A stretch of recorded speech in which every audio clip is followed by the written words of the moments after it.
Familicides are one of the most unusual displays of the human mind at its worst. The uncommon phenomenon is categorized as the murder or murder-suicide of family members or close relatives in quick succession. Familicides can be traced back to the 1800s, but most likely they have existed for much longer. What's more ambiguous about the phenomenon is the motive of the killer. Experts in criminal behavior claim that people who commit familicides are often trying to protect their family from something. Their logic is often that death is a better ending than whatever they fear might happen. This motive is common in many murders, but the case of the Dupont de Ligonnès family in 2011 is much more profound.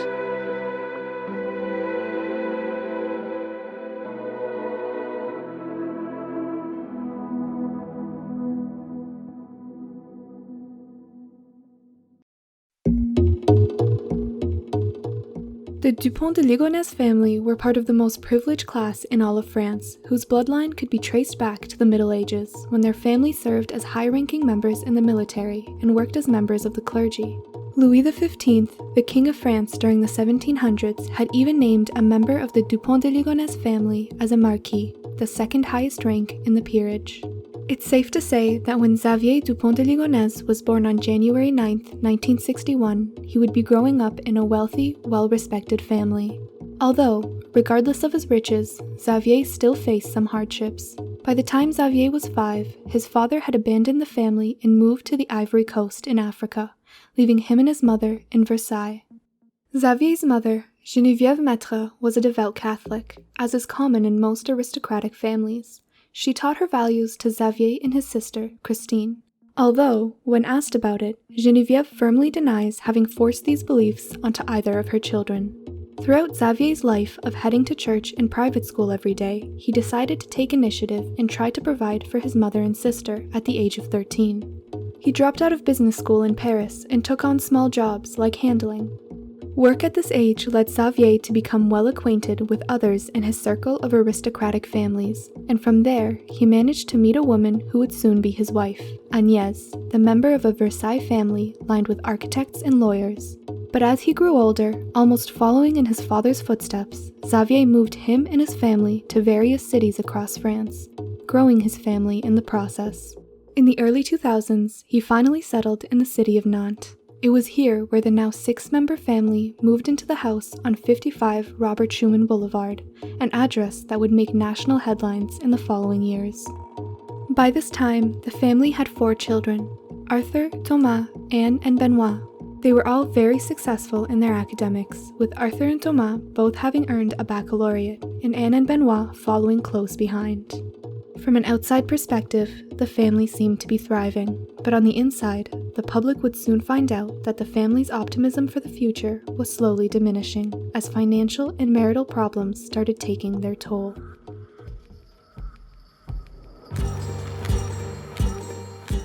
Xavier and Agnès had both come from rich, highly regarded families, but the money they'd inherited was starting to run out. With the little money they had left, Xavier had tried starting several businesses, all of which had failed, leaving the family worse off than before. According to several media outlets, Xavier had declared an income of just 4,000 euros in 2010. Xavier's marital problems were also starting to get worse. In 2002, Agnès allegedly sent an email to a friend complaining about how Xavier had wasted all the family's money through his failed businesses. She had even said that when she would ask Xavier if he was happy, he would respond with, "Yes, I am, but if we could all die tomorrow, that would be better."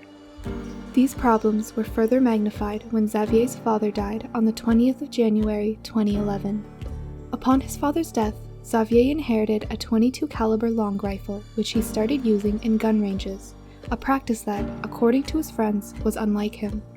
He hadn't shown much interest in guns or shooting in the past, yet now, Xavier had obtained a firearm license and was regularly purchasing rifle ammunition.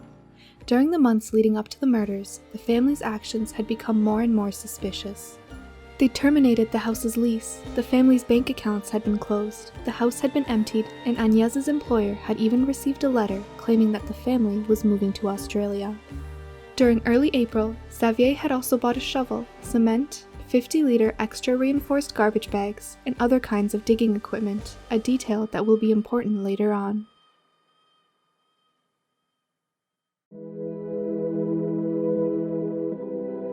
On April 3rd, the family goes out for dinner in Nantes before arriving at a cinema to watch the movie Rango.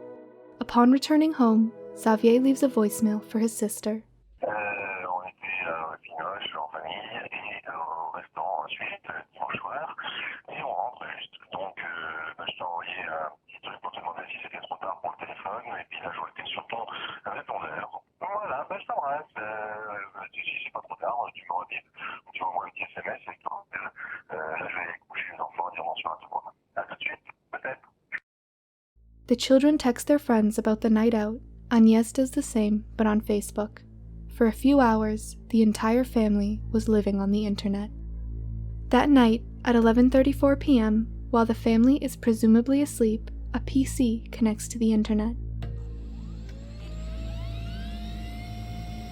Assumed to be Xavier. He curiously searches up Fraternité Saint-Thomas Becket, a fraternity of secular priests who offer spiritual retreats.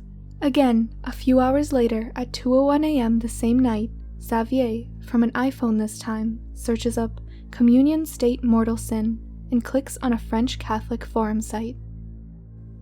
In the next 2 days, the Dupont de Ligonnès family would disappear into thin air.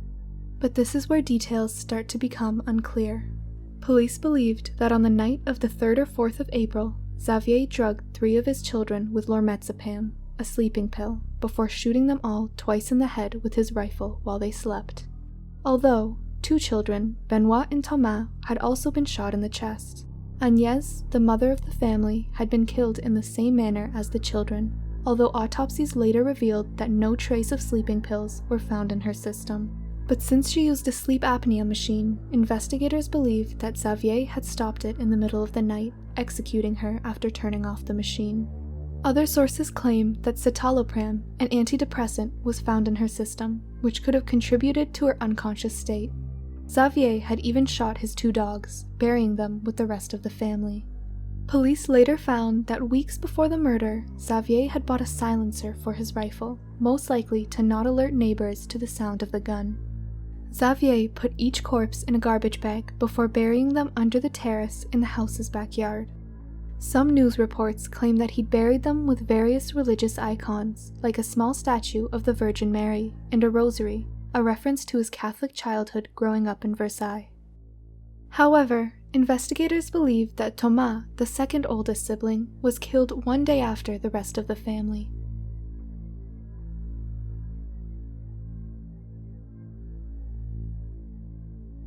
Thomas was out of town playing PS3 at a friend's house at the time. To bring him back home, Xavier had called him and told him that his mother had gotten into a bicycle accident and was in a coma. So, on Tuesday night, Thomas returned to Nantes via train, and at 12:03 a.m., he texts his friends about what he's been doing. Thomas' last text to his friend reads, "So are you still playing? Me, I'm watching Midnight Express with my father." That night, Thomas was killed in the same manner as the rest of the family. He was buried in a separate grave, directly beside the first one that contained the others. Xavier had allegedly used calcium oxide, more commonly known as quicklime, to mask the smell of the bodies. His precise attention to detail while planning his murders would prove to pay off, as the police wouldn't find the bodies of the family for another 2.5 weeks, and by that time, Xavier already had a 700-mile head start.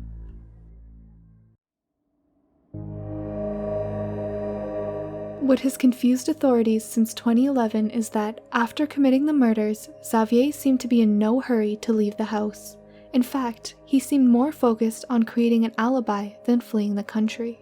In the days after the murders, Xavier had sent letters to his children's schools, claiming that they were moving to Australia.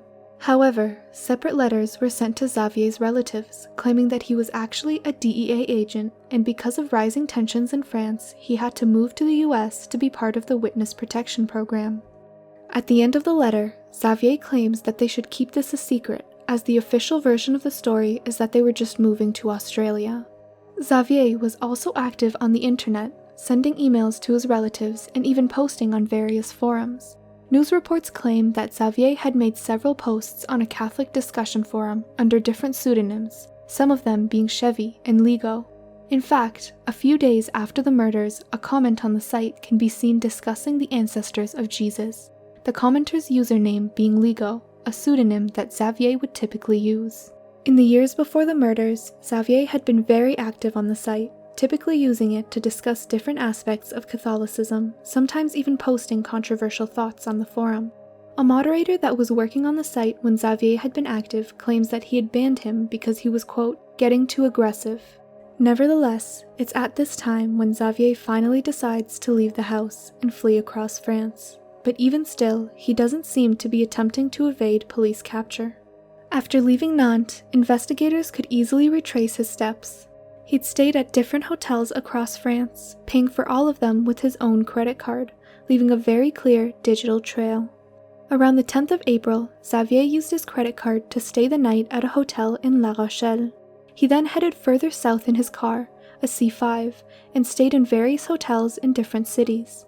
On April 14th, security cameras captured him withdrawing money from an ATM before being seen for the last time walking away from a hotel in Roquebrune-sur-Argent, where he had stayed the night before. Police later believed that his carelessness in trying to conceal his whereabouts indicate that he was planning on committing suicide in the cliffs surrounding the city.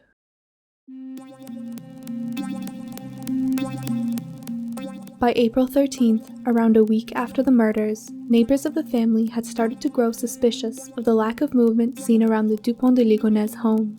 The family had 4 active children and 2 parents, but in the past week, neighbors hadn't seen anyone come in or out of the house.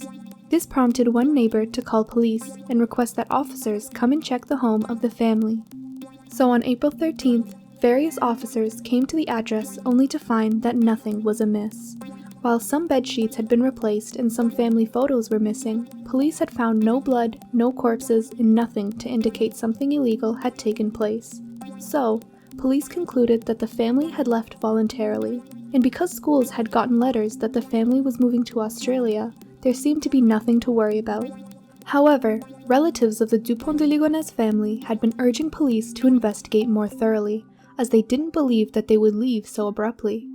Upon further requests, police returned 2 days later, and again, they didn't find anything out of place. Police visited the house a total of 6 times, each time convinced that there was nothing wrong. Until the 21st of April, during their 6th visit to the house, police finally found the bodies of the 5 family members, exactly where Xavier had left them. Agnès, Arthur, Anne, and Benoit had been buried all in one grave together, while Thomas had been buried in a separate grave, which could indicate that he was killed at a separate time. In light of this discovery, the investigation quickly switched from a search for the family to an international warrant for the arrest of Xavier Dupont de Ligonnès. Police quickly discover Xavier's purchases of shovels and garbage bags and the trip that he'd taken across France a week prior. They retrace his steps, and upon discovering the trail of receipts and credit card transactions, they concentrate the search to an area on the southeastern coast of France named Le Var.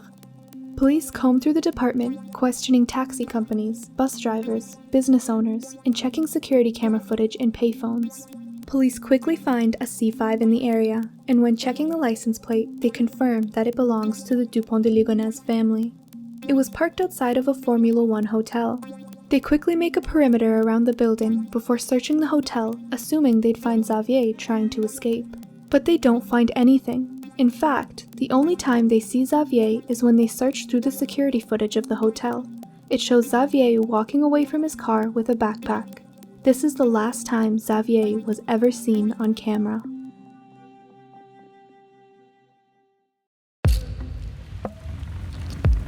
The prevailing theory for why Xavier had left such a clear trail is the fact that he intended to commit suicide, which is a typical next step in familicides. Police, realizing this, deployed 2 massive searches, complete with helicopters and on-foot officers, to check everywhere in Le Var where a body could possibly end up. But, after searching every cave within a 15-kilometer radius of where Xavier was last seen, no trace of Xavier or his belongings were ever found. Subsequent excavations of areas near Xavier's last known location also turned up no additional information. The second theory is that Xavier was telling the truth, and he was actually a DEA agent and needed to go into witness protection in the United States. But upon contacting DEA officials in America, no mention of a Xavier is ever made. An analysis of his friend group turns up no one who could have faked official documents like passports or driver's licenses. So, while police hadn't found any conclusive evidence of Xavier's whereabouts, they unintentionally left the door wide open for the public to start drawing their own conclusions. In 2012, relatives of Xavier created a blog aptly named Xavier Dupont de Ligonnès, where they posted their take on the case. They stated firmly that they believe that Xavier and his family are still alive, and the bodies found by police are fake. And although that might sound like a conspiracy theory, the family actually makes some good points. The first large inconsistency with the official timeline from authorities is the fact that the neighbors had reported that they'd seen Agnès, the mother, after she'd allegedly been murdered.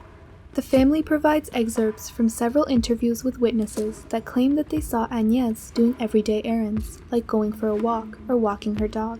Witnesses claim to have seen her from April 5th to April 8th, which is a few days after Agnès had allegedly been murdered. But some have dismissed this claim, pointing out the fact that trauma could have made the neighbors or relatives misremember dates or confuse Agnès with other people. This counter-theory may not be that far-fetched, as several witnesses use wording like, "I don't remember when I saw her exactly," or "I'm not sure of the date," while describing their encounter with Agnès. But then again, other witnesses give clear dates for when they saw Agnès, some even giving them exact times when they saw her. One witness saying that they saw her on April 7th at 2:45 p.m., another saying that she called Agnès a few days earlier at 2:30 p.m. But without definitive proof from either side, it's impossible to identify who's telling the truth. The family also claims that Xavier and Agnès had received threats in the months before their disappearance. Two friends of Agnès had claimed that she seemed preoccupied or unwell the last time they spoke with her. One friend even claims that Agnès had changed her email address and cell phone number because of the threats. The second friend claims that when talking to Agnès, she seemed scared for her husband, claiming that she, quote, seemed like she had a weight on her chest. After confronting Mr. Xavier Roncin, a prosecutor in Nantes, about the allegation of threats, he firmly denied them, saying that there was no evidence in the investigation file to suggest that any threats were made against the family. In 2012, one of the original friends who had claimed to know about the threats retracted their statement, saying they were surprised to read what they'd said 9 months earlier. Nevertheless, no one has been able to prove the existence of any threats targeting Agnès or the family. Although there are many other inconsistencies with the official timeline, the third and final point we'll be covering is about the lack of standard procedure by the police when the bodies were discovered under the terrace. Relatives of the Dupont de Ligonnès family claim that death certificates for the bodies found had been written on site, without any identifications from relatives or DNA. Relatives also claim that some information on the death certificates seemed to be incorrect, like height and hair color. These inconsistencies support the family's claim that the bodies found at the house did not belong to the Dupont de Ligonnès family.